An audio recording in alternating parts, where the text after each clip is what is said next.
Hey guys, NCF 2005 से जितने भी क्वेश्चन आपके एग्जाम में आते हैं वो सभी हम एक ही वीडियो में कवर करेंगे दोस्तों। यहाँ पर हम आपको सभी इंपॉर्टेंट फैक्ट्स बताएंगे जो कि आपके आगामी एग्जाम में पूछे जाते हैं, जैसे सीटेट हो गया, यूपी टेट हो गया या रीट की कोई परीक्षा हो गई। ठीक है, तो आप यहाँ पर जितने भी क्वेश्चन बनते हैं ना दोस्तों एनसीएफ से, वो सभी हम इस वीडियो में कवर करेंगे। आप वीडियो के एंड तक जरूर बन रहिएगा। ठीक है, यहाँ पर आप देखिए दोस्तों, सबसे पहले हम आपको एनसीएफ 2005 की फुल फॉर्म बताते हैं। दोस्तों जो एनसीएफ की फुल फॉर्म होती है, आप यहाँ पर देखेंगे कि यहाँ पर है नेशनल कैरिकुलम फ्रेमवर्क 2005। ठीक है, नेशनल कैरिकुलम फ्रेमवर्क 2005, राष्ट्रीय पाठ्यचर्या की रूपरेखा 2005, एनसीएफ 2005। यह एक 180 पेज का एक ऐसा दस्तावेज है जिसके अंदर बच्चों के उज्जवल भविष्य से संबंधित लगभग सभी विषयों पर चर्चा की गई है। उस दस्तावेज के अंदर निम्नलिखित चर्चाएं शामिल है, जैसे आप यहाँ पर देखेंगे बच्चों को क्या पढ़ाना चाहिए, ठीक है, किस प्रकार पढ़ाना चाहिए और बच्चों को पढ़ाते समय किन किन बातों का ध्यान रखना चाहिए आदि। ठीक है, इन सभी चीज़ों का जो दोस्तों आप देखेंगे वो यहाँ पर आपको 180 पेजों के द्वारा जो है दस्तावेज जो बना है एनसीएफ 2005 का, वो इसमें लिखित है। ठीक है, तो दोस्तों हम यहाँ पर एक एक करके आपको बताएंगे कि ये बच्चों को क्या पढ़ाना चाहिए, किस प्रकार पढ़ाना चाहिए, ठीक है, और किन किन बातों पर ध्यान देना चाहिए, वो सभी हम आपको इस वीडियो के माध्यम से बताएंगे। दोस्तों यहाँ पर आप देखिएगा, सबसे पहले हम आपको एनसीएफ 2005 की फुल फॉर्म बता देते हैं। ये चीज़ हमने आपको यहाँ पर पढ़ा दी है। ठीक है, यहाँ पर आप देखेंगे बच्चों को क्या पढ़ाना चाहिए, किस प्रकार पढ़ाना चाहिए और पढ़ाते समय किन किन बातों का ध्यान रखना चाहिए आदि। यहाँ पर आप देखेंगे, अगर आप इन दस्तावेजों को पढ़ना चाहते हैं तो आप ऑनलाइन पढ़ सकते हैं। यह दस्तावेज कुल 180 पेज का है। मान लीजिए आप टीचर बन गए हैं, तब आपको ट्रेनिंग दी जाएगी और उस ट्रेनिंग के अंदर आपको एनसीएफ 2005 के बारे में बताया जाएगा। ठीक है दोस्तों, यहाँ पर आप देखेंगे आप बच्चों को कैसे पढ़ाना है, ठीक है, और बच्चों को पढ़ाते समय किन किन बातों का ध्यान रखना है। चलिए दोस्तों, आप यहाँ पर देख सकते हैं एनसीएफ का पूरा नाम आपने देख लिया है, राष्ट्रीय पाठ्यचर्या की रूपरेखा 2005, यानी कि नेशनल करिकुलम फ्रेमवर्क 2005। ठीक है, आप यहाँ पर देखेंगे दोस्तों इसके अध्यक्ष। ठीक है, अगर आपके एग्जाम में एनसीएफ से अध्यक्ष के बारे में पूछ लिया जाता है तो आप यहाँ पर देखिएगा प्रोफेसर यशपाल 35 सदस्यों के साथ विभिन्न विषयों के विद्वान सहित यहाँ पर प्राचार्य और शिक्षकों प्रसिद्ध गैर सरकारी संगठनों के प्रतिनिधित्व और एनसीईआरटी के सदस्य जो कि इसमें होते हैं दोस्तों। ठीक है, 35 सदस्य इसमें होते हैं। अगर आपके क्वेश्चन में आए कि यहाँ पर कितने सदस्य थे उस समय पे 2005 में, तो यहाँ पर आप बताएंगे कि 35 सदस्यों के साथ में जो है ये रूपरेखा तैयार की गई थी। ठीक है, यहाँ पर आप देखेंगे दोस्तों नीचे जो इंपॉर्टेंट फैक्ट्स हैं, केवल मैं आपको वही बताऊंगा जो कि आपके एग्जाम की दृष्टि से महत्वपूर्ण बनते हैं। ठीक है, चलिए दोस्तों, यहाँ पर आप देखेंगे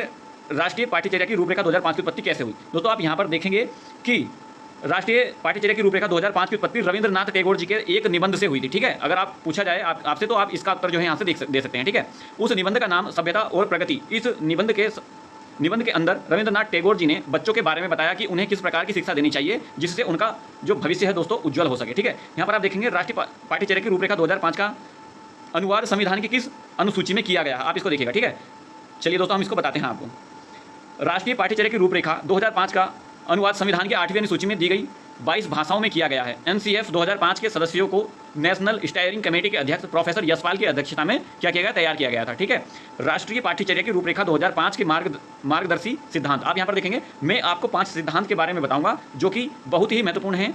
चलिए जानते हैं इसके बारे में कुछ महत्वपूर्ण बिंदु। ठीक है, यहाँ पर आप देखेंगे दोस्तों, तो पहला बिंदु है एनसीएफ 2005 कहता है कि बच्चों के ज्ञान को स्कूल के बाहर भी जीवन से जोड़ा जाए। जैसे कि अगर आप उन्हें गाय के बारे में बताएं तो वह गाय से संबंधित तथ्य सोचने लगेंगे। ठीक है, वह सोच सकते हैं कि आज सुबह ही तो मैंने गाय को देखा था, ठीक है, जिसको मैंने रोटी खिलाई थी और गाय हमें दूध भी देती है जो हम शाम को घर में लाते हैं। और इसी प्रकार के बाहरी जीवन के उदाहरण बच्चों को क्या करने चाहिए, देने चाहिए। ठीक है, यहाँ पर आप देखेंगे एनसीएफ 2005 कहता है कि बच्चों की पढ़ाई को रटना, ठीक है, रटन प्रणाली से मुक्त किया जाना चाहिए। जैसे कि बहुत से अध्यापक बच्चों को रटने के लिए कहते हैं, ठीक है, कि आप इसे रट लीजिए और जब मैं आपसे सवाल पूछूंगा तब आप उसका उत्तर दे देंगे, और ऐसे ही आपको एग्जाम में भी करना है, तो यह बिल्कुल गलत है। ठीक है दोस्तों, एनसीएफ 2005 कहता है कि बच्चों को क्या करना चाहिए, रटन विद्या से बिल्कुल मुक्त करना चाहिए, उन्हें कोई चीज़ रटवानी नहीं चाहिए। ठीक है, आपको बच्चों को समझाना है ताकि उन्हें समझ में आए और वह उस पढ़ाई का लाभ उठा सके। ठीक है, जो दोस्तों रटी हुई चीज़ें होती हैं वो कुछ समय बाद में क्या हो जाती हैं, आपकी याद नहीं रहती। ठीक है,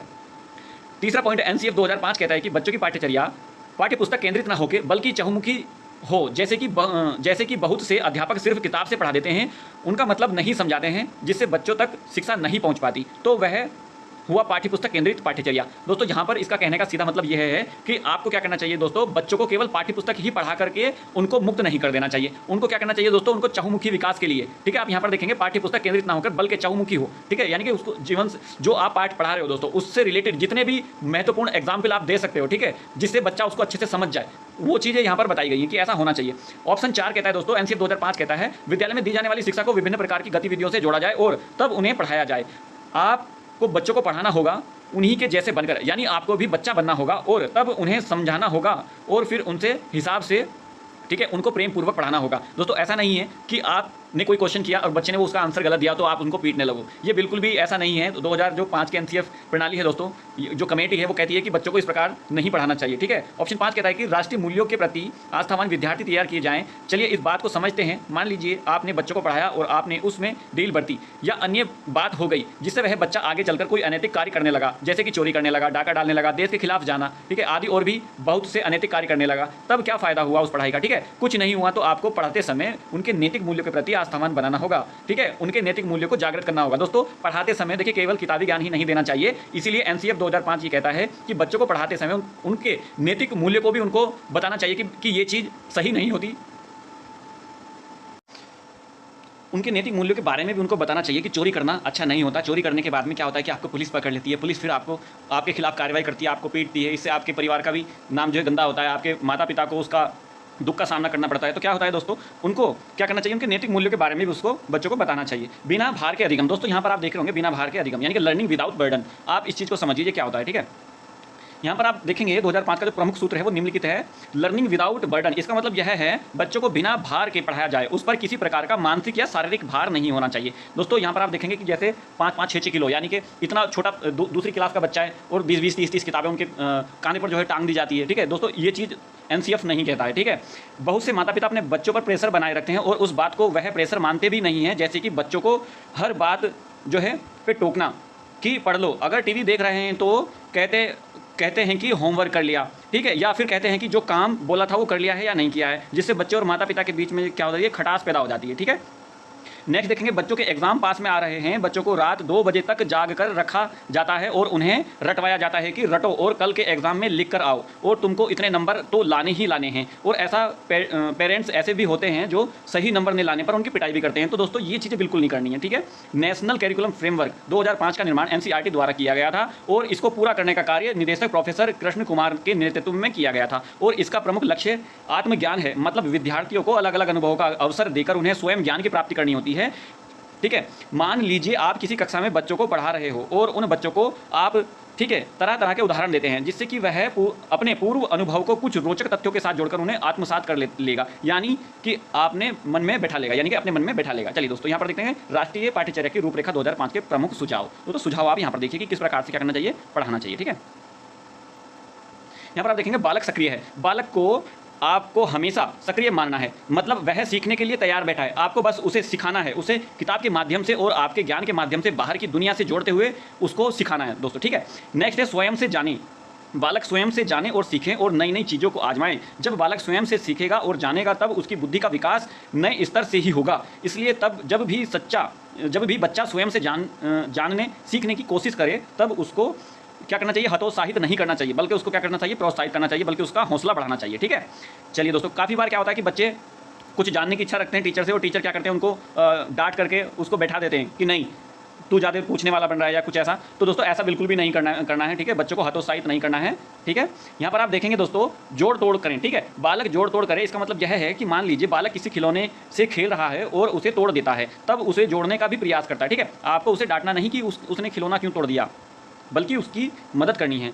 उसकी खिलौना जोड़ने में जब भी उसका खिलौना टूटेगा तो वह आपके पास आएगा और खिलौना जोड़ने का प्रयास करेगा, जिससे उसकी मानसिक और शारीरिक गतिविधि में क्या होगी, वृद्धि होगी। ठीक है, वो नई नई तरीके सीखेगा। कई बार वो उल्टा जोड़ेगा उस खिलौने को, लेकिन एक समय आएगा जब वो उसको सीधा भी जोड़ देगा। ठीक है, उससे क्या होगा कि वो जब भी खिलौना टूटेगा तो उस खिलौने को उसी तरीके से उसको जोड़ने का क्या करेगा, प्रयास करेगा। बालक गलतियां करे, ठीक है, आप यहाँ पर देखिएगा इस पॉइंट्स को, बालक गलतियां करे से मतलब यह है बालक त्रुटि करे, यानी कि कोई काम बिगाड़े। जब भी बालक कोई गलती करे तब उसे डांटना नहीं, बल्कि आप उसे समझाना है कि उसने क्या गलत किया है, जिससे कि भविष्य में जान पाए कि गलत से क्या होगा। ठीक है, उसका परिणाम क्या होगा और उस बच्चे की गलतियों को महत्वपूर्ण माना गया है। ठीक है, गलतियां करेगा तभी तो बच्चा सीखेगा। मान लिया अगर गलती से वह खिलौना ना तोड़ता तो उसको जोड़ने का प्रयास भी ना करता। ठीक है, अगर जोड़ने का प्रयास ना करता तो वो सही तरीके से उस खिलौने को जोड़ भी ना पाता। तो क्या है कि गलतियां भी जरूरी हैं। ठीक है, इस पॉइंट्स को देखिए, सीखना सक्रिय व सामाजिक गतिविधि है।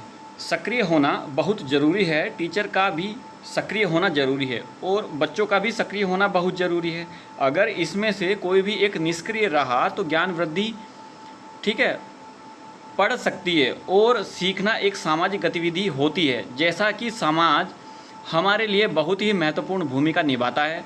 हमने समाज से ही भाषा सीखी है और समाज में हमको बहुत सिखाया है। ठीक है, समाज के अंदर हमारे आसपास का वातावरण आता है, घर आता है, स्कूल आता है आदि। बच्चे समाज के माध्यम से सामाजिक गतिविधियां सीखते हैं। ठीक है, सीखने में यांत्रिकता नहीं होनी चाहिए। चलिए इसको समझते हैं। यदि हम किसी बच्चे को बार बार वही टॉपिक पढ़ाएं तो वह बोर हो जाएगा। ठीक है, अगर हम किसी टॉपिक को बच्चे को बार बार पढ़ा रहे हैं, बार बार एक ही चीज़ को रटवा रहे हैं, ठीक है, तो वो बोर हो जाएगा। ठीक है, और उसका मन पढ़ाई में नहीं लगेगा। इसलिए हमको बार बार नहीं दोहराना चाहिए और पढ़ते समय पढ़ाई को रोचक बनाना चाहिए। नए नए तरीके कैसे बच्चों को पढ़ाना चाहिए। बीच बीच में ऐसा नहीं कि आप पढ़ा रहे हैं काफ़ी गंभीर हो गए हैं पढ़ाते पढ़ाते, ठीक है, और बच्चे भी इसमें मतलब इंटरेस्ट ले रहे हैं, पढ़ रहे हैं वो भी। लेकिन क्या होगा कि अगर जिस माहौल से आप पढ़ा रहे हैं बच्चे भी उसी माहौल से पढ़ रहे हैं, ठीक है, तो कुछ देर बाद में क्या होगा कि बच्चे थोड़ा बोरियत फील करने लगेंगे। ठीक है, ऐसा होना चाहिए कि जैसे आप पढ़ा रहे हैं तो उसके बीच में थोड़ा सा, मान लीजिए बीच में आपने कोई चुटकुला सुना दिया, कोई कविता सुना दी, तो इस तरीके का होना चाहिए। ठीक है, अब यहाँ पर देखिए डर और अनुशासन, अधिगम। ठीक है, अधिगम को या सीखने को डर और अनुशासन की जगह आनंद एवं संतोष से जोड़ा जाए। चलिए इसको समझते हैं। बच्चों को आपको डराकर नहीं पढ़ाना चाहिए और ना ही उन्हें अनुशासन में रखने को विवश करना चाहिए। बहुत से अध्यापक बच्चों को सजा देते हैं, उससे स्कूल का काम करवाते हैं और अपना भय का वातावरण बनाए रखते हैं, तो ऐसा नहीं करना चाहिए। देखिए काफ़ी अच्छी 2005 की जो NCF है दोस्तों, काफ़ी बच्चों के लिए सुविधापूर्ण ये मानी गई है। ठीक है, और इसीलिए आपके CTET या फिर UP-TET का एग्ज़ाम हो या फिर रीट का एग्ज़ाम हो या HTET हो, ठीक है, तो दोस्तों NCF से क्वेश्चन बनते ही बनते हैं हर बार। तो ये सभी जो डिटेल्स में मैं आपको पढ़ा रहा हूँ ये काफ़ी महत्वपूर्ण है आपके लिए, आप बने रहिएगा वीडियो के एंड तक। ठीक है, नेक्स्ट देखते हैं भाषा संस्कृति। बालक को स्कूल, घर, समुदाय आदि सब जगह महत्वपूर्ण माना जाए और उसकी भाषा संस्कृति को भी सम्मान किया जाए। ठीक है, उसको समझते हैं। चलिए इसको समझते हैं। बालक जब भी स्कूल में प्रवेश करता है तब वह अपनी मातृभाषा और संस्कृति के साथ प्रवेश करता है। तब अध्यापक को उसकी मातृभाषा और संस्कृति का सम्मान करना चाहिए और अपना ज्ञान उसको देना चाहिए। बालक का स्कूल, घर, समुदाय आदि सभी महत्वपूर्ण हैं। ठीक है, प्राथमिक स्तर पर पाठ्यक्रम की सभी गतिविधियों में भाषा, गणित का महत्वपूर्ण स्थान माना गया है। सभी की अपनी अपनी विशेषताएं हैं, इसलिए सभी का स्थान महत्वपूर्ण है। देखिए गणित को महत्वपूर्ण माना है, आप इस चीज़ को नोट कीजिएगा। ठीक है, ये आपके एग्जाम में कई बार पूछा गया है कि किस विषय को महत्वपूर्ण माना है। गणित को माना है और इसके कई सारे रीजन हैं दोस्तों, ये आपको चीज़ जाननी होगी। क्योंकि दोस्तों जो बच्चा गणित इसलिए ज़रूरी माना है, अगर गणित के सवाल को बच्चा करता है ना, तो दोस्तों उसमें क्या करता है, वो उसमें गुना भाग करने में उसका दिमाग लगता है। ठीक है, एनालिटिकल उसके अंदर स्किल आती है। तो गणित का स्थान में क्योंकि जब मैं आपको नेक्स्ट टॉपिक पढ़ाऊंगा तो उसमें आपको इसकी भूमिका के बारे में बताऊंगा कि गणित की क्या भूमिका रहती है कि स्टूडेंट के जीवन में। ठीक है, नेक्स्ट देखते हैं त्रिभाषा सूत्र। यहाँ पर आप देखेंगे बहुभाषी कक्षा शिक्षण 3 भाषाओं की वकालत करता है। त्रिभाषा सूत्र, चलिए इसको समझते हैं। भारत में अनेक प्रकार की भाषाएं बोली जाती हैं। ठीक है, भारत में क्या है, अनेक प्रकार की भाषा बोली जाती है। ठीक है, और सभी राज्यों में जगह जगह पर आपको स्कूल मिल जाएंगे और सभी स्कूलों में कई प्रकार की भाषाएं बोली जाती हैं। ठीक है, बहुभाषिक कक्षा को हमेशा महत्वपूर्ण मानना है, इसलिए इसमें अनेक प्रकार की भाषाओं का इस्तेमाल किया जाता है। ठीक है, बच्चों को आपस में बहुत कुछ सीखने को भी मिलता है। कक्षा शिक्षण में विभाषा सूत्र की वकालत की गई है, 3 लैंग्वेज फॉर्मूला। दोस्तों यहाँ से कई बार आपके एग्जाम में आया है कि NCF 2005 किस भाषा सूत्र की वकालत करता है, तो आप यहाँ पर बताएंगे 3 लैंग्वेज फॉर्मूला। ठीक है, त्रिभाषा सूत्र के अनुसार आपको कक्षा में 3 प्रकार की भाषाएं तो पढ़ानी चाहिए। कौन कौन सी, अब यहाँ पर देखेंगे। बहुभाषी कक्षा, मान लीजिए दिल्ली, हरियाणा, राजस्थान के आसपास एक स्कूल है जिसमें आपको 3 प्रकार की भाषाएं पढ़ानी हैं, तो वह भाषाएं हिंदी, दूसरी भाषा अंग्रेजी और तीसरी भाषा कोई भी आधुनिक भाषा हिंदी, उसमें रीजनल लैंग्वेज भाषा मानी जाएगी जिस भाषा से बच्चा आता है। ठीक है ना, हाँ ठीक है। नेक्स्ट है 3 भाषाएं। मान लीजिए आप साउथ की तरफ जाते हैं पढ़ाने के लिए या फिर आप नॉर्थ ईस्ट की तरफ जाते हैं पढ़ाने के लिए, तब आपकी 3 भाषाएं होंगी जो आप कक्षा में पढ़ा पाएंगे। पहली भाषा मातृभाषा होगी जहां पर बोली जाती है, दूसरी भाषा हिंदी और तीसरी भाषा क्या होगी, अंग्रेजी होगी। ठीक है, यहाँ पर आप देखिए भाषा कौशल। एनसीएफ 2005 में भाषा के 4 कौशलों की बात की गई है जो कि निम्नलिखित है। आप इनको, ठीक है, यहाँ पर आप देखिए LSRW के नाम से भी जानते हैं। ठीक है, यहाँ पर LSRW का क्या मतलब है, L फॉर क्या हो जाएगा, लिसनिंग। ठीक है, S फॉर क्या हो जाएगा, स्पीकिंग यानी कि बोलना। ठीक है, 3 हो जाएगा यहाँ पर R फॉर क्या हो जाएगा, पढ़ना यानी कि रीडिंग। ठीक है, W फॉर यहाँ पर क्या हो जाएगा, राइटिंग यानी कि लिखना। ठीक है, इस चीज़ को आपने यहाँ पर देखा। एनसीएफ 2005 में भाषा के 4 कौशलों की बात की गई है जो कि निम्नलिखित है। कैसे, आप इनको LSRW, ठीक है, के नाम से भी जानते हैं। इस चीज़ को आप यहाँ पर देखिएगा कि आपके एग्ज़ाम में यहाँ से कई बार पूछा गया है। ठीक है, जो भाषा के 4 कौशल हैं वह कौन कौन से हैं। ठीक है ना, तो आपको क्या बताना होगा, यहाँ पर L फॉर लिसनिंग हो जाएगा, S फॉर स्पीकिंग हो जाएगा, R फॉर रीडिंग हो जाएगा और W फॉर हो जाएगा लिखना। ठीक है, सतत एवं मूल्यांकन, बच्चों का आकलन में मूल्यांकन सतत एवं व्यापक मूल्यांकन होना चाहिए। ऐसा मूल्यांकन होना चाहिए कि निरंतर चलता रहे और व्यापक हो, जिसमें बच्चों को शिक्षक सह शिक्षक दोनों पक्षों को शामिल किया जाए। ठीक है ना। नेक्स्ट है आकलन, उनका रचनात्मक आकलन होना चाहिए। कैसा होना चाहिए, रचनात्मक आकलन होना चाहिए। उनका निदानात्मक आकलन भी होना चाहिए। निदानात्मक आकलन के अंतर्गत जो भी समस्या होती है उसकी पहचान होती है, उसके अंदर जब समस्या की पहचान हो जाती है तब उसका उपचार किया जाता है। क्लास 10th की परीक्षा ऐच्छिक होनी चाहिए। ठीक है ना। नेक्स्ट है सूचना और ज्ञान, किसी भी प्रकार की सूचना को ज्ञान मानने से बचा जाना चाहिए। ठीक है, आपको इसकी भी प्रकार की सूचना मिलती है तो उसे ज्ञान समझकर अर्जन करना चाहिए। ठीक है। शिक्षण सूत्र, विद्यार्थियों को दी जाने वाली शिक्षा में शिक्षण सूत्र जैसे कि ज्ञात से अज्ञात की ओर, ठीक है, यहाँ पर आप देखेंगे ज्ञात से क्या किया, अज्ञात की ओर, और मूर्त से अमूर्त की ओर आदि शिक्षण सूत्र का अधिक से अधिक प्रयोग किया जाना चाहिए। ठीक है ना। क्वेश्चन कई बार आपके एग्जाम में आया है। ठीक है, किस प्रकार की शिक्षा होनी चाहिए, अज्ञात से ज्ञात की ओर या फिर ज्ञात से अज्ञात की ओर। यहाँ से भी मिला है आपको क्वेश्चन कई बार कि मूर्त से अमूर्त होनी चाहिए या फिर अमूर्त से मूर्त की ओर होना चाहिए। ठीक है।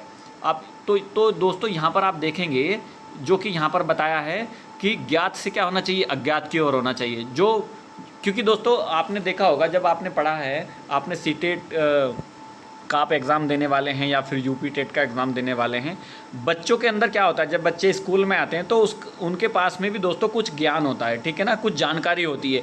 उसी जानकारी के हिसाब से उन बच्चों को पढ़ाया जाना चाहिए ताकि अपने ज्ञान के अनुसार वो क्या कर सकें, अपने और एक्स्ट्रा ज्ञान का सर्जन कर सकें। ठीक है। मूर्त से अमूर्त की ओर कुछ उनको वो चीज़ें दिखानी जानी चाहिए जो जिसके बारे में जिसको वो देख सकें। ठीक है ना। और उस देखी जाने वाली चीज़ से रिलेटेड कोई भी चीज़ें हैं वो आपको फिर बतानी चाहिए कि इसके बारे में इस प्रकार से है। ठीक है। मूर्त से अमूर्त की ओर, यहाँ पर आप देखेंगे दोस्तों, विद्यार्थियों को पहले उन चीज़ों के बारे में पढ़ाओ वह पहले से जानते हैं। ठीक है। जैसे कि आप उन्हें गाय का उदाहरण दे सकते हैं, फिर जब वह हामी भर देंगे या हाँ कर देंगे, इसका मतलब यह है कि हम गाय को जानते हैं और हमने गाय को देखा है, तो हम उनसे पूछेंगे कि गाय के बारे में हमें और भी बातें बताएं, तब वह हमें सब कुछ बता देंगे। फिर जब हम अपनी बात खत्म कर देंगे तब हम उनको और भी रोचक तथ्यों के साथ, ठीक है, साथ गाय के बारे में बताएंगे। हम उन्हें गाय का निबंध भी बताएंगे और भी बहुत सी बातें बताएंगे जो उनको नहीं बताती। ठीक है ना। तो इसलिए कहते हैं मूर्त से अमूर्त की ओर। ठीक है, ज्ञात से अज्ञात की ओर, मूर्त से अमूर्त की ओर। ये देखिएगा, हमें विद्यार्थियों को मूर्त से अमूर्त की ओर का ज्ञान देना चाहिए। मूर्त से मतलब है बच्चे छू सकते हैं, हम छू सकते हैं। अमूर्त से मतलब है हम सोच सकते हैं। ठीक है, कि हवा या फिर कोई भी ऐसी सोचने वाली चीज़ें जो हमारे सामने ही नहीं लेकिन हम उसके बारे में सोच सकते हैं, इस चीज़ को क्या कहते हैं, अमूर्त कहते हैं। ठीक है ना। सजा व पुरस्कार, सजा और पुरस्कार के बारे में आप यहाँ पर देखिए, सजा व पुरस्कार की भावना को सीमित किया जाए। बच्चों को किसी भी प्रकार की सज़ा नहीं देनी चाहिए, ठीक है, और ना ही उन्हें बार बार पुरस्कार देना चाहिए। कई बार आपके एग्ज़ाम में आया है, ठीक है। पुनर्बलन देना चाहिए, लेकिन आप यहाँ पर देख सकते हैं किसी को बार बार पुनर्बलन देंगे तो क्या हो जाएगा, उससे वह स्थिर होने लग जाएगा, ठीक है ना। यहाँ पर आप देखेंगे शैक्षिक गतिविधि। शैक्षिक गतिविधि में बच्चों के अभिभावकों को भी जोड़ा जाए। चलिए इसको समझते हैं। शैक्षिक गतिविधि वह होती है जिसके अंतर्गत बच्चों को उनके विषय से जुड़ी शिक्षा दी जाती है, जैसे कि गणित की विद्या दी गई, ठीक है, विज्ञान की विद्या दी गई, सह शैक्षिक के अंदर आता है। कोई खेलकूद, योगा आदि, तो आप अभिभावकों को भी योगा से जोड़ सकते हैं, जिससे बच्चों पर भी प्रभाव पड़ेगा और वह भी योगा करेंगे, ठीक है। यहाँ पर आप देखेंगे नेक्स्ट है पाठ्यक्रम। विशाल पाठ्यक्रम व मोटी किताबें शिक्षा प्रणाली की असफलता के प्रतीक हैं। आप यहाँ पर देखिएगा कि मोटी किताबें, ठीक है, और अत्यधिक किताबें भी क्या हैं, असफलता की प्रतीक हैं, ठीक है। यदि बच्चा मोटी किताबें देखेगा तो उसका मन नहीं करेगा पढ़ने में, ठीक है, और उससे ठीक है, इससे क्या होगा, वहाँ पर भी प्रभाव पड़ेगा। इसलिए विशाल पाठ्यक्रम व मोटी किताबें नहीं होनी चाहिए, ठीक है। क्या होगा, मोटी किताबें देख के तो दोस्तों वैसे भी डर लगता है। आप इतने बड़े हो गए, देखिए आप भी अगर मोटी किताबें देखते हैं या इतना पढ़ना पड़ेगा, तो बच्चा होता है, वो तो वैसे भी डर जाएगा, ठीक है ना। तो इसलिए यहाँ पर कहा है कि ज़्यादा किताबें नहीं होनी चाहिए, ठीक है, और पतली यानी कि पतली बारीक किताबें होनी चाहिए, ठीक है। नैतिक मूल्य, बच्चों को उपदेश देकर नहीं बल्कि वातावरण देकर स्थापित किया जाए कि यदि आप बच्चों को मूल्य की कीमत समझाना चाहते हैं, उसमें नैतिक मूल्य प्रकट करना चाहते हैं, तब आप रोचक तथ्यों व कहानियों द्वारा नैतिक मूल्य प्रदान कर सकते हैं, ठीक है ना। बाहरी जीवन, बच्चों को स्कूल में बाहरी जीवन से जोड़कर पढ़ाया जाए और तनाव मुक्त वातावरण प्रदान करना चाहिए, ठीक है। पुस्तक कैसी होनी चाहिए, बच्चों को स्कूल में स्वयं पुस्तक चुनने का अवसर दें, जिससे वह अपनी रुचि अनुसार किताब पढ़ सके, ठीक है ना। कार्यक्रम, सांस्कृतिक कार्यक्रम में मनोरंजन के स्थान पर सौंदर्य बोध को बढ़ावा दें। विद्यालयों में ऐसे कार्यक्रम भी करवाने चाहिए जिससे बच्चे हर्षोल्लास से भर जाएं। आप सांस्कृतिक कार्यक्रम कराइए, लेकिन बच्चों के विचार भी उनमें होने चाहिए, ठीक है ना। नेक्स्ट देखते हैं शैक्षिक ट्रेनिंग। माफ़ी चाहूँगा, नहीं देखिए शिक्षक ट्रेनिंग, ठीक है। शिक्षक ट्रेनिंग, शिक्षक को अकादमिक संस्थान में या संसाधन में नवाचार आदि समय पर पहुंचाया जाए। समय पर शिक्षक को ट्रेनिंग दी जाए, नए शिक्षा संसाधन प्रदान किए जाएं। संसाधन समुदाय की मानवीय संसाधन के रूप में प्रयुक्त होने का अवसर दें। पाठ्यक्रम, मानसिक स्तर पर योग्यता के अनुसार ही पाठ्यक्रम का निर्धारण करना होगा। जिम्मेदारी, शांति शिक्षा को बढ़ावा देना चाहिए। महिलाओं के प्रति आदर एवं जिम्मेदारी का दृष्टिकोण विकसित करने की पाठ्यक्रमों का आयोजन करना चाहिए, ठीक है। चहुमुखी विकास, बालकों के चहुमुखी विकास पर आधारित पाठ्यचर्या होनी चाहिए। समावेशी वातावरण, सभी विद्यार्थियों के लिए समावेशी वातावरण होना चाहिए जिसमें सब मिलजुल कर क्या कर सकें, पढ़ सकें, ठीक है। एनसीएफ 2005 की इन 5 विधियों पर जोर दिया जाता है। किन किन विधियों पर जोर दिया जाता है दोस्तों, यहाँ पर आप देखिएगा। करके सीखना, लर्निंग बाय डूइंग, फिर है दोस्तों निरीक्षण विधि, ऑब्जर्वेशन मेथड, ठीक है, फिर है परीक्षण विधि, टेस्ट मेथड, फिर है सामूहिक विधि, कलेक्टिव लॉ, फिर है मिश्रित विधि, मिक्स्ड मेथड, ठीक है ना। इसके बारे में हम देखते हैं दोस्तों। एनसीएफ 2005 में शिक्षक के प्रति दृष्टिकोण, शिक्षक ज्ञान का स्रोत नहीं बल्कि एक ESI सुविधा देता है जो सूचना को अर्थबोध में बदलने की प्रक्रिया में विविध उपायों द्वारा बच्चों हेतु सहायक क्या होता है, सहायक होता है, ठीक है।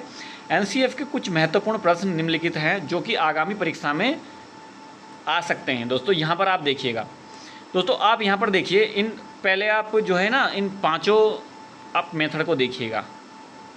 करके सीखना, ठीक है, बच्चों को क्या करना चाहिए, उनको कोई चीज़ें दे देनी चाहिए। जैसे बच्चों को खिलौना दिया, उन्होंने तोड़ दिया, तोड़ने के बाद में फिर उन्होंने वो क्या किया, कुछ देर बाद में वो जोड़ने का भी प्रयास किया, तो ये लर्निंग बाय डूइंग हो गया, ठीक है, वो करके सीखा। ऑब्जर्वेशन, निरीक्षण, ठीक है ना। निरीक्षण वो करेगा दोस्तों किस प्रकार से उसको ठीक किया जा सकता है, ठीक है। जब वो समझ जाएगा कि हाँ जब दोबारा के नंबर में वो खिलौना टूटेगा तो वह समझ चुका है, ऑब्जर्वेशन उसने किया था कि इसको इस प्रकार से जिस तरह से टूटा है उसे उसी प्रकार से वहाँ पर जोड़ना है, तो यहाँ पर टेस्ट मेथड हो गया, वो वैसे ही उसको टेस्ट करके देखेगा और वो जुड़ भी जाएगा, ठीक है। सामूहिक विधि, आप काफ़ी सारे क्या कीजिएगा, काफ़ी सारे बच्चों को एक खिलौना दे दीजिएगा या कोई भी चीज़ ऐसा प्रोजेक्ट दे दीजिएगा, ठीक है, जिससे वो क्या हो सके मिलजुल कर उस टास्क को कंप्लीट कर सकें, ठीक है। उस जो वो खिलौना था, आप काफ़ी सारे बच्चों को बोलिएगा कि ये खिलौना बच्चा टूट गया है, आप सभी लोग मिलके इसको जोड़ के लाइए, ठीक है ना। ये हो गया कलेक्टिव लॉ, सामूहिक विधि, यानी कि सभी बच्चों को एकत्रित करके उस खिलौने के जोड़ने के लिए बोलना, ठीक है। मिश्रित विधि दोस्तों, यहाँ पर आप देखिएगा मिश्रित विधि, मिश्रित विधि भी सेम इसी की तरह हो सकती है कि कुछ बच्चे कलेक्ट करके आपने वहाँ पर उस टास्क को कंप्लीट करने के लिए दिया। मिश्रित में ये होगा कि सभी बच्चों को ग्रुप में दे दिया, ठीक है, पूरी क्लास में दे दिया कि इसके बारे में आप बताइएगा कि ये किस तरीके से जुड़ सकता है या फिर इसको जोड़ के लाइए, ठीक है। आपके जो 2005 की जो MCF है दोस्तों, यहाँ से आपके एग्ज़ाम में कई बार क्वेश्चन बनेंगे और वो ही क्वेश्चन मैं आपको यहाँ पर दिखाने वाला हूँ। इसका यहाँ पर दोस्तों आप यहाँ पर देखिएगा कितने तरह के क्वेश्चन आपके बनते हैं, ठीक है। MCF 2005 की जितनी भी अवधारणाएं थी वो सभी हमने आपको यहाँ पर बता दी है कि किस प्रकार से पढ़ना चाहिए, किस प्रकार से बच्चों को पढ़ाना चाहिए, ठीक है ना। इससे जितने भी पॉइंट्स बनते हैं ना आपके एग्जाम में वो सभी हमने यहाँ पर कलेक्ट किए हैं, उसको आप यहाँ पर देखिएगा। पहला क्वेश्चन है दोस्तों, MCF के कुछ महत्वपूर्ण प्रश्न निम्नलिखित हैं जो कि आगामी परीक्षा में आ सकते हैं। यहाँ पर आप देखिएगा MCF 2005 बल देता है, किस पे देता है दोस्तों, रटने पर बल देता है क्या, नहीं देता। समस्या हल करने पर बल देता है, उपरोक्त सभी दोस्तों, उपरोक्त सभी तो नहीं, ठीक है। करके सीखने पर क्या देता है, बल देता है, ठीक है। नेक्स्ट देखते हैं दोस्तों, यहाँ पर राष्ट्रीय पाठ्यचर्या की रूपरेखा 2005 में बातचीत की गई है। ऑप्शन ए है ज्ञान स्थायी है, वे दिया जाता है, से ज्ञान का विकास होता है और इसकी संरचना की जाती है, ठीक है ना। जो इसकी राष्ट्रीय पाठ्यचर्या की रूपरेखा 2005 में जो बातचीत की गई है ना, ऑप्शन ए की तरह यहाँ पर आप इस क्वेश्चन को सोल्व कीजिएगा, ठीक है।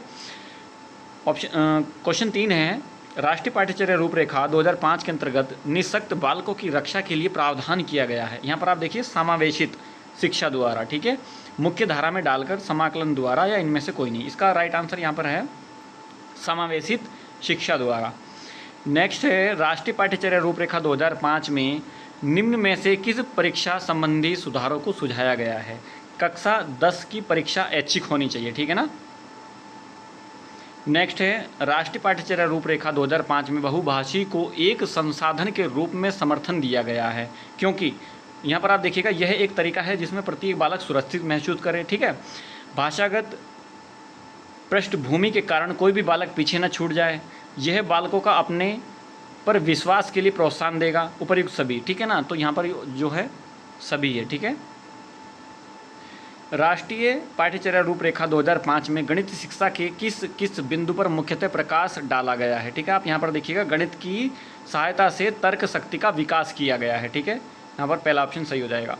बालकों के स्कूली जीवन को बाहर के जीवन से जोड़ा जाना चाहिए, इस कथन का संबंध है दोस्तों राष्ट्रीय पाठ्यचर्या रूपरेखा 2005 से, ठीक है।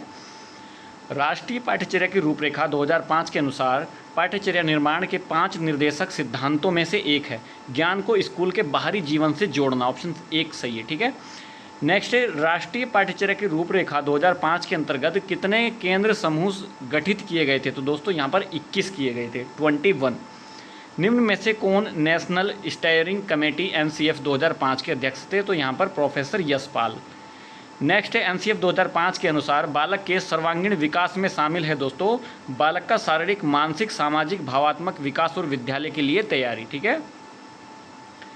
MCF 2005 में अनुशासन एवं सहभागी संबंध प्रबंध शीर्षक के अंतर्गत कक्षा में शांति बनाए रखने से संबंधित जो नियम होते हैं, इसके पालन से अध्यापक कक्षा से ये नियम सहपाठियों में समुदाय की भावना को अविकसित होने से भी रोकते हैं, ठीक है।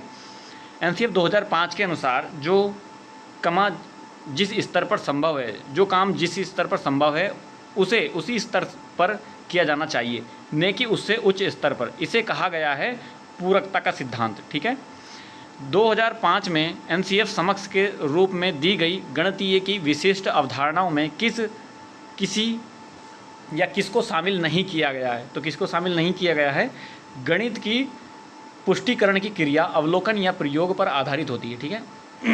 नेक्स्ट है एनसीएफ 2005 के विकास को सीखना शीर्षक के अंतर्गत संज्ञानात्मक विकास का अर्थ है कर्म व भाषा के माध्यम से स्वयं और दुनिया को समझना। गणित की प्रकृति एवं संरचना में निम्नलिखित विशेषता नहीं है। गणित की सभी शाखाओं का मूलभूत आधार समुच्चय सिद्धांत भाषा है, ऐसा नहीं है। एनसीएफ 2005 में कला शिक्षा को विद्यालय में जोड़ने का उद्देश्य है के और खे, यानी कि यहाँ पर आप देखेंगे यानी कि ए संस्कृति विकास की प्रशंसा करना चाहिए, केवल के सही है। तो दोस्तों यहाँ पर आप देखेंगे सांस्कृतिक विकास की प्रशंसा, ये भी ठीक है। छात्रों के व्यक्तित्व और मानसिक स्वास्थ्य को विकसित करना, ये भी ठीक है, यानी कि दोनों ऑप्शन ठीक है। ठीक है, यहाँ पर टाइपिंग मिस्टेक है। राष्ट्रीय पाठ्यक्रम रूपरेखा 2005 में शांति शिक्षा को बढ़ावा देने के लिए कुछ क्रियाओं की अनुशंसा की गई है। पाठ्यक्रम रूपरेखा में निम्न में से किसे सूचीबद्ध किया गया है? शांति शिक्षा को एक अलग विषय के रूप में पढ़ाया जाए। ठीक है ना। नेक्स्ट, राष्ट्रीय पाठ्यचर्या रूपरेखा 2005 के अंतर्गत परीक्षा सुधारों में निम्न में से किस सुधार को सुझाया गया है? यहाँ पर ये सभी हैं दोस्तों। खुली किताब परीक्षा, ठीक है, सतत निरंतर एवं व्यापक मूल्यांकन और सामूहिक कार्य मूल्यांकन, इसका जो क्या है दोस्तों, ये सभी पॉइंट्स जो हैं राइट आंसर हैं आपके। ठीक है।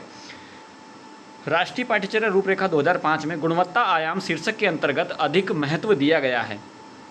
यहाँ पर आप देखेंगे बालकों के लिए संरक्षित अनुभव एवं पाठ्यक्रम सुधार को। ठीक है। नेक्स्ट, एनसीएफ 2005 में प्राथमिक विद्यालयों के बालकों के लिए निम्न में से किसे बेहतर माना गया है? यहाँ पर है स्वयं के द्वारा किया गया अनुभव। राष्ट्रीय पाठ्यचर्या रूपरेखा 2005 में भारत की धार्मिक एवं सांस्कृतिक विविधता को मानना, स्त्रियों के प्रति सम्मान एवं जिम्मेदारी की दृष्टिकोण को बढ़ाने के प्रोग्राम का आयोजन एवं वृत्त चित्र तथा फिल्मों को एकत्र करना एवं दिखाना, इसके माध्यम से न्याय एवं शांति में वृद्धि को सुझाया गया है ताकि मूल्यों की शिक्षा दी जा सके। ठीक है ना। नेक्स्ट है एनसीएफ 2005 के अनुसार सामान्यतः विद्यार्थियों की गणित सीखने में रुचि नहीं है क्योंकि अध्यापक इस विषय के आधारभूत संप्रत्यय पढ़ाने में पर्याप्त समय नहीं देते हैं। नेक्स्ट है राष्ट्रीय पाठ्यक्रम रूपरेखा 2005 में सामाजिक अध्ययन में निम्न में से किन मुद्दों को शामिल करने की अनुशंसा की गई है? सभी स्तरों के विद्यार्थियों को लैंगिक एवं स्वास्थ्य संबंधी मुद्दों को। राष्ट्रीय नीति 1986 में यह कहा गया है कि विज्ञान शिक्षा एवं इस प्रकार की होनी चाहिए कि वह विद्यार्थियों को समस्या समाधान करने और निर्णय लेने के योग्य बनाए। ठीक है। राष्ट्रीय पाठ्यचर्या 2005 की रूपरेखा के अनुसार शिक्षक है दोस्तों सुविधा प्रदाता, ठीक है, न कि मालिक है, न ही नेता है। राष्ट्रीय पाठ्यचर्या रूपरेखा 2005 के अनुसार स्कूलीय स्तर पर त्रिभाषा फॉर्मूला को स्वीकार किया गया है। इस संदर्भ में से कौन सा कथन सही नहीं है? प्राथमिक स्तर पर राष्ट्रीय भाषा काम में ली जानी चाहिए, तो यही ऑप्शन गलत है। ठीक है, जो कि इसका ऑप्शन सही है। नेक्स्ट है एनसीएफ 2005 में शिक्षा के वृत्तीकरण, ठीक है, का उद्देश्य निम्न में से कौन सा है? सामान्य शिक्षा के बजाय व्यावसायिक शिक्षा पर ज़्यादा जोर देना चाहिए। राष्ट्रीय पाठ्यक्रम रूपरेखा 2005 का लक्ष्य है, ये सभी हैं, अभिभावकों की आकांक्षाओं की पूर्ति, शिक्षण संस्थानों में समन्वय शामिल करना और सत्रानुकूलन शिक्षण विधियों का प्रयोग। ठीक है। नेक्स्ट है राष्ट्रीय पाठ्यचर्या रूपरेखा 2005 में गुणवत्ता आयाम शीर्षक के अंतर्गत अधिक महत्व दिया गया है। ऑप्शन इसका दोस्तों डी सही है, बालकों के लिए संरक्षित अनुभव एवं पाठ्यक्रम सुधार को। नेक्स्ट, राष्ट्रीय पाठ्यचर्या रूपरेखा 2005 में निम्न में से किस परीक्षा संबंधी सुधारों को सुझाया जाता है? ठीक है, इसका यहाँ पर राइट आंसर क्या हो जाएगा? कक्षा 10 की परीक्षा, कक्षा 10 की ऐच्छिक परीक्षा। ठीक है। नेक्स्ट है राष्ट्रीय पाठ्यक्रम रूपरेखा 2005 की विशेषता क्या है दोस्तों? ये सभी हैं। नेक्स्ट, राष्ट्रीय पाठ्यक्रम रूपरेखा 2005 में शांति शिक्षा को बढ़ावा देने के लिए कुछ क्रियाओं की अनुशंसा की गई है। पाठ्यक्रम रूपरेखा में निम्न में से किसे सूचीबद्ध किया गया है? ठीक है ना। इसका राइट आंसर क्या हो जाएगा दोस्तों? आप यहाँ पर बताइएगा। इसका जो राइट आंसर हो जाएगा यहाँ पर ये सही हो जाएगा, सभी सही हो जाएगा। ठीक है, चलिए दोस्तों नेक्स्ट है यहाँ पर क्वेश्चन नंबर 33। राष्ट्रीय पाठ्यक्रम रूपरेखा 2005 में शांति शिक्षा को बढ़ावा देने के लिए कुछ क्रियाओं की अनुशंसा की गई है। इसका ऑप्शन ए सही हो जाएगा, महिलाओं के प्रति आदर एवं जिम्मेदारी दृष्टिकोण विकसित करने के लिए कार्यक्रम आयोजित किए जाएं। ठीक है, राष्ट्रीय पाठ्यक्रम की रूपरेखा 2005 में बातचीत की गई है। ज्ञात अस्थायी है वे दिया जाता है, ज्ञान का विकास होता है और उसकी संरचना की जाती है। ज्ञान स्थायी है, ठीक है ना, माफ़ी चाहूँगा अगर मिस्टेक हुई है तो, ज्ञान स्थायी है वे दिया जाता है। ठीक है, क्वेश्चन है 35। राष्ट्रीय पाठ्यचर्या 2005 के अनुसार प्राथमिक स्तर की विद्यालय शिक्षा का माध्यम होना चाहिए दोस्तों मातृभाषा होना चाहिए। ठीक है ना, मातृभाषा क्या होना चाहिए, ये होना चाहिए। राष्ट्रीय पाठ्यक्रम रूपरेखा 2005 का मुख्य सूत्र क्या है, learning without burden. Most important question, कई बार आपके एग्जाम में पूछा भी गया है। ठीक है ना, तो दोस्तों यहाँ पर जितने भी एग्ज़ाम में आपके क्वेश्चन बनते हैं वो सभी हमने यहाँ पर आपको करा दिए हैं और यहाँ पर बताया है दोस्तों आपको कि यहाँ पर किन किन चीज़ों पर क्या किया गया है, कमेटी के द्वारा उन किन किन मुद्दों पर जोर दिया गया है। सभी चीज़ें आपके सामने दोस्तों यहाँ पर आपको बताई गई हैं। अगर दोस्तों ये वीडियो आपको अच्छी लगी तो प्लीज़ इस चैनल को लाइक शेयर सब्सक्राइब जरूर कर दीजिएगा, क्योंकि दोस्तों आपका एक लाइक शेयर और सब्सक्राइब दोस्तों हमें मोटिवेट करता है आपके लिए और भी अच्छा कंटेंट तैयार करने के लिए। मिलते हैं दोस्तों नेक्स्ट टॉपिक पर, तब तक के लिए जय Hind, thank you so much, thank you for watching.